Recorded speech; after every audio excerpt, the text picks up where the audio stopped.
கிறிஸ்துவுக்குள் மிகவும் பிரியமான சகோதர சகோதரிகளே, இயேசு கிறிஸ்துவின் நாமத்தினாலே உங்கள் யாவருக்கும் எனது அன்பின் நல்வாழ்த்துக்களையும் வணக்கத்தையும் தெரிவித்துக் கொள்கிறேன். இன்றைய பகலின் குளிர்ச்சியான நாளின் வசனம் லூக்கா 1 50-51 வசனங்கள்.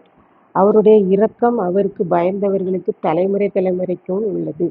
தமது புயத்தினாலே பராக்கிரமம் செய்தார். இருதய சிந்தையில் அகந்தை உள்ளவர்களை சிதறடித்தார். முதலாவதாக, ஆண்டவருக்கு பயந்து வாழ்பவர்களுக்கு அவருடைய பிள்ளைகளுடைய பிள்ளைகள் என்று சந்ததி சந்ததியாக அவருடைய இரக்கம் கிடைக்கும் என்று நாம் பார்க்கின்றோம். இரண்டாவதாக, தம்முடைய புயத்தினாலே பராக்கிரமம் செய்தார் என்று பார்க்கின்றோம். தாவீது ராஜா 118 சங்கீதம் 16 வசனத்தில் கர்த்தரின் வலதுகரம் உயர்ந்திருக்கிறது, கர்த்தரின் வலதுகரம் பராக்கிரமம் செய்யும் என்று கூறுகிறார். நாம் அவர் வலதுகரத்தை பிடித்து ஜெபிக்கிற போது நடக்க முடியாத காரியத்தையும் நமது குடும்பத்தில் நடத்தி காண்பிக்கிறார். அவ்வளவு வல்லமையுள்ளது அவரது வலதுகரம் என்று நாம் பார்க்கின்றோம். இதற்கு தாவீது ராஜா நல்ல எடுத்துக்காட்டு ஆகும்.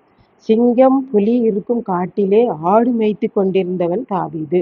அப்படி ஆடு மேய்த்து கொண்டிருந்தவனை ஆண்டவர் நாளுக்கு நாள் விருத்தி அடைய செய்து ராஜாவாக்கினார். தாவீது ஆண்டவருக்கு பயந்திருந்ததினால் முடியாததை முடிய பண்ணினார் என்று சொல்லி நாம் பார்க்கின்றோம். மூன்றாவதாக, இருதய சிந்தையில் அகந்தை உள்ளவர்களை சிதறடித்தார் என்று வாசிக்கிறோம். நாம் நம்மை குறித்து பெருமையாக நினைப்போமானால் நாம் சிதறப்பட்டு விடுவோம் என்று கற்றுக்கொள்கிறோம். கர்த்தருக்கு முன்பாக நம்மை தாழ்த்துகிற போது நம்மை கர்த்தர் உயர்த்துகிற தேவனாய் இருக்கிறார் என்று 1 பேதுரு 5 வசனத்தில் நாம் வாசிக்கின்றோம்.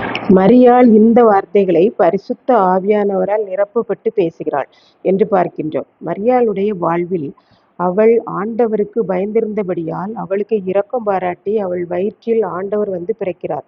அவருடைய வலதுகரம் மரியாளுடைய வாழ்வில் முடியாத காரியத்தையும் முடிய பண்ணினது. மரியாளுடைய இருதயத்தில் அகந்தை இல்லாததினாலே அவள் சிதறப்பட்டு போகாமல் அவளை ஆண்டவர் உயர்த்தினார் என்று நாம் பார்க்கின்றோம். நாமும் இன்றைய காலகட்டத்திலே ஆண்டவருக்கு பயந்திருந்து ஆண்டவரின் வலதுகரத்தை பிடித்து ஜெபம் பண்ணி இருதயத்தில் அகந்தையான சிந்தனை இல்லாமல் வாழ்வோம். கர்த்தர் தாமே இந்த செய்தியை ஆசீர்வதிப்பாராக. ஆமென். ஜெபம். அன்பின் ஆண்டவரே, இந்த அருமையான வேலைக்காய் நன்றி.